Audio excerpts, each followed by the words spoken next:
जवानी में थोड़ा गुस्सा तो आ ही जाता है। मैं तो पहले ही कह रही थी चुप रहो चुप रहो। ये तुमने कब कहा था? ठीक है, नहीं कहा था तो आपको तो चुप रहना चाहिए था। उठो उठो, काम ही ऐसा करते हो कि कुत्ता भी मुंह चाट ले। बाबूजी, बाप के साथ बड़ी हमदर्दी जता रही है। दिन में जब खाना पकाने और बर्तन धोने के लिए मैं तुझे ढूंढ रही थी, उस वक्त कहाँ गई थी मटर गश्ती करने? माँ, मैं मुन्ने को दूध पिला रही थी। झूठ बोलती है तू तो शुरू से ही कामचोर है। अब तक घर के कामों में तुम्हारा हाथ कौन बटाती रही? तू बटाती रही? चुप हो जा चौधराइन। अरे ये क्या मेरा हाथ बटाएगी? शादी के बाद ये बोझ बनी रही मुझ पर। यहाँ पड़ी पड़ी खटमल की तरह खून चूसती रहती है और क्या करती है? माँ, तुम ये भूल गई कि मेरे पति ने इस घर के लिए अपनी बलि चढ़ा दी है। अरे उस एहसान के बदले तुम लोगों को उनकी तस्वीर पर रोज माला चढ़ानी चाहिए। माला डालनी चाहिए। एक नंबर का चरसी और बदमाश था वो। माँ, मामा क्या कह रही है? सुअर की अगर बलि चढ़ जाए तो क्या उसकी गिनती हिरन में होने लगेगी? सुअर तो सुअर ही कहलाएगा। माँ, मैंने तुमको चुप रहने को कहा भी था, मेरी कौन सुनता है? काम ही ऐसा करती हो कि कुत्ता भी मुंह चाट ले।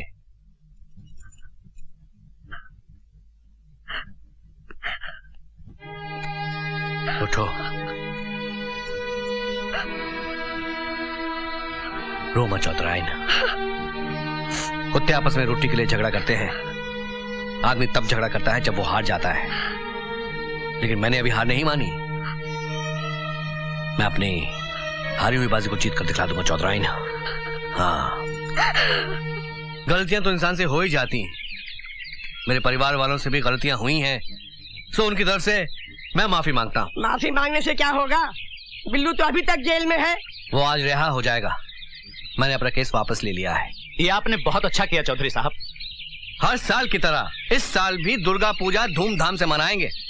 उसका पूरा खर्चा मैं उठाऊंगा। मैं और मेरे परिवार वाले ड्रामे में हिस्सा लेंगे।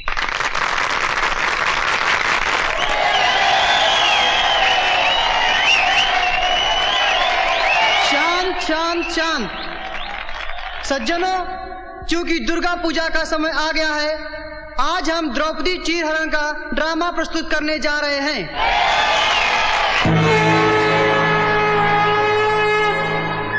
चलो, तुम्हें रिहा किया जाता है।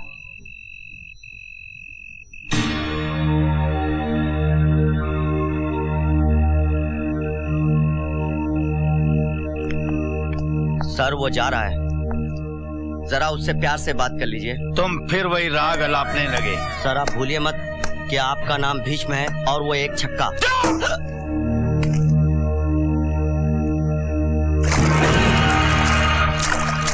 मैं दुर्योधन हूँ, दुर्योधन। मैं कोई भी बाजी नहीं हारता। तुम लोग द्रौपदी को भली भांति पहचानते हो? हाँ भ्राताश्री, वही मनमोहनी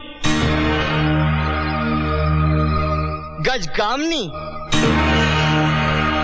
मृग नैनी, जसवंती और लाजवंती है।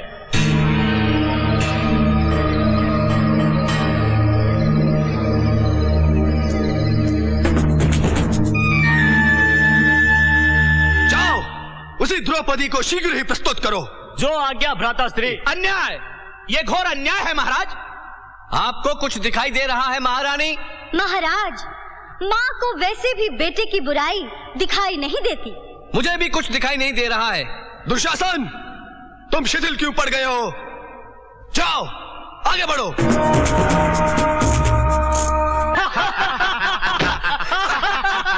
देखते क्या हो? यही उचित समय है जब तुम अपने अपमान का बदला ले सकते हो। इतिहास साक्षी है, ऐसा शुभ अवसर बार बार नहीं मिलता।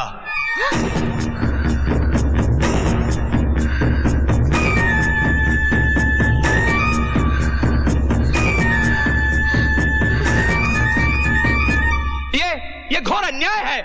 अन्याय करना भी कभी कभी न्याय है भीष्म पितामह। दुशासन, कहीं ऐसा ना हो कि शिकार हाथ से निकल जाए, वरना कहीं मुंह दिखाने के योग्य नहीं रह जाओगे। जिस कहानी का आरंभ किया है उसका अंत भी कर डालो। देखते क्या हो?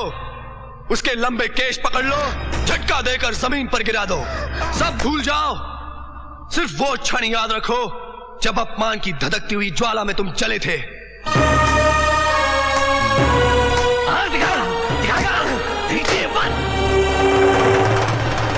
इसका सारा गर्व दर्पण की तरह चूर चूर कर दो। महाराज, महाराज, घोर अन्याय। अन्याय कैसा? बड़ों की सजा छोटों को भुगतनी ही पड़ती है।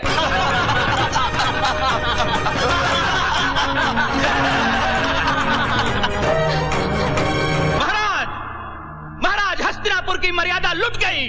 कोई बात नहीं, लुट जाने दो, हस्तिनापुर तो बच गया।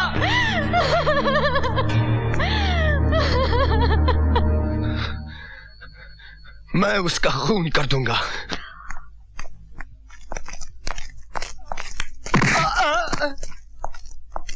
इंस्पेक्टर साहब, कोई खास बात नहीं है। लगता है मेरी बेटी भूत से डर गई है। आप चलिए, मैं बाद में मिलने आऊंगा। आइएगा जरूर। जी जी। चलो। भूत वूत का तो एक बहाना है। मुझे तो पूरा शक है कि उसकी इज्जत पर किसी ने हाथ डाला है। तू थी वहाँ? तूने कुछ देखा क्या? जब नहीं देखा तो कैसे बोल दिया कि उसकी इज्जत पर हाथ डाला गया? खबरदार, जो ऐसी बात अपनी जबान से निकाली तो मुखिया की बीवी होगी तो अपने घर में मैं तेरी जबान खींच लूंगी। हाँ, बिल्कुल ठीक कहा चौधराइन तुमने। अरे मौसी, जब तू वहाँ थी ही नहीं तो तुझे कैसे पता चला कि उसकी इज्जत चली गई? हाँ, बहुत गलत बात करते हो तुम लोग। लेकिन चौधराइन, जब तुहार बहू वो आदमी का घर में गई थी तब तुम भी तो वहाँ नहीं थी। फिर तुमको कैसे पता चला कि उसकी इज्जत चली गई? चौधराइन, ये बात ठीक नहीं है। अपनी औलाद के किए पर तो मखमल का पर्दा, और दूसरे की औलाद अगर हीरा भी है तो उसे बेकार कचरा कहकर पूरे गांव में, दुनिया में ढंढोरा पीटना। मैं अपने दुश्मनों का नाश करने के लिए साल में एक बार हवन जरूर करवाता हूँ। मैंने भी कसम खाई है कि बिल्लू की लाश देखने के बाद ही वंदना का चेहरा देखूंगा। सारे फसाद की जड़ तो है ये।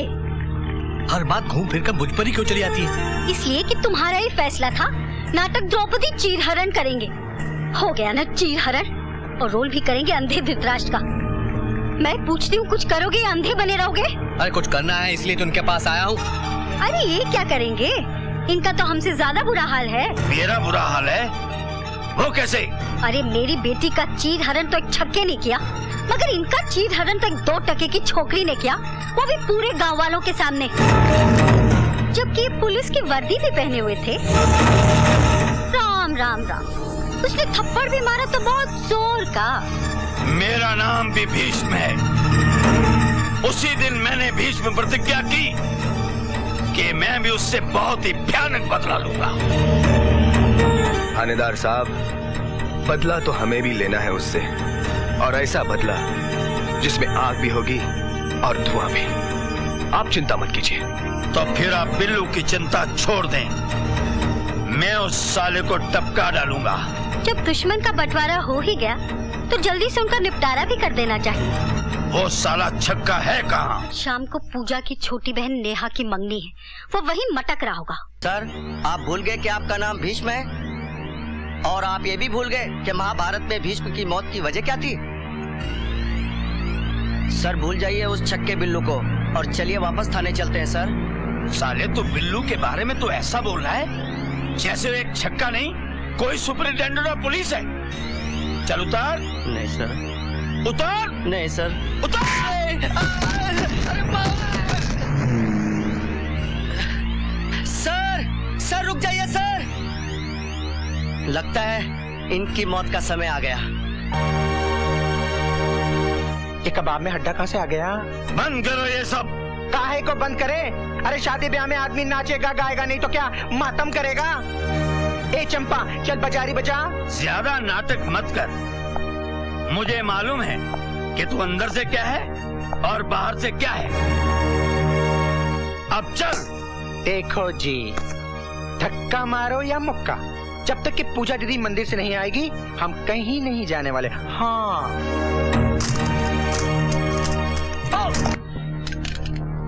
छोड़ दो। तुम्हें पूजा दीदी पर बहुत घमंड है ना? आज तुमसे भी बुरा उसका अंजाम होने वाला है। छोड़ो।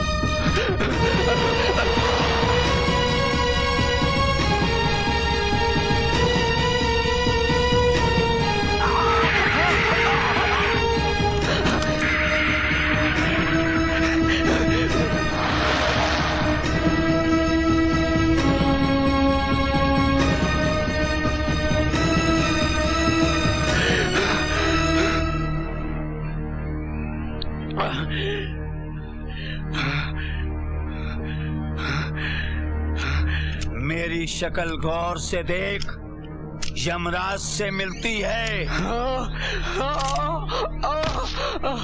जल्दी से मेरी नजरों से दूर हो जा, वरना गोली मार दूंगा। जाओ।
हराम, तू अभी तक जिंदा है?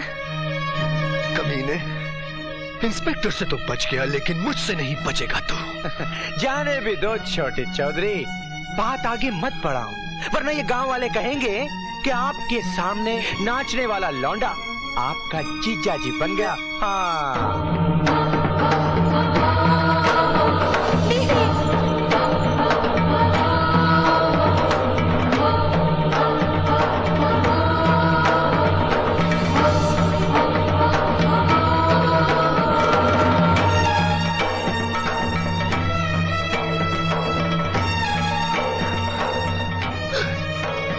ये क्या पूजा दीदी? जिंदगी लूटने वाले से ज्यादा कमीना इज्जत लूटने वाला होता है। निरंजन बाबू, किसी ने आपकी बहन की इज्जत लूटी तो उसके लिए मौत की सजा, जबकि आप खुद दूसरे की बहन की इज्जत को इज्जत नहीं समझते। क्या आपके लिए भी मौत की सजा नहीं होनी चाहिए? नहीं नहीं, ऐसा मत करो, मैं तुम्हारे आगे हाथ जोड़ती हूँ, मेरे बेटे को माफ कर दो। निरंजन का दोष सिर्फ इतना ही है कि मेरी हर बात मानता रहा। तुम्हें जो सजा देनी है मुझे दो, मैं तुम्हारे पाँव पड़ती हूँ, इसे छोड़ दो। मैं तुम्हारे आगे हाथ जोड़ती हूँ, मेरे बेटे को माफ कर दो।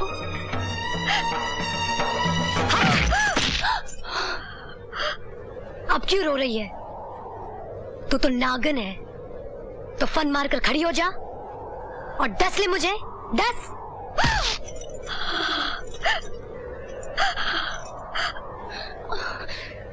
छोड़ दे मेरी माँ को।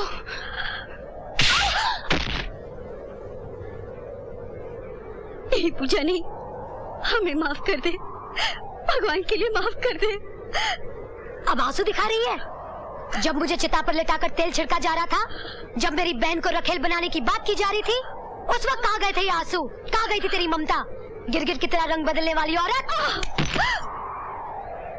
खबरदार छोटे चौधरी, आज तुम लोगों का जुल्म हद से आगे बढ़ गया है, और जब जुल्म हद से आगे बढ़ जाता है तो ऊपर वाले का इंसाफ होके ही रहता है। तो ये मामला छोड़ दे ऊपर वाले पर, हमने जैसा किया है वही इंसाफ करेगा।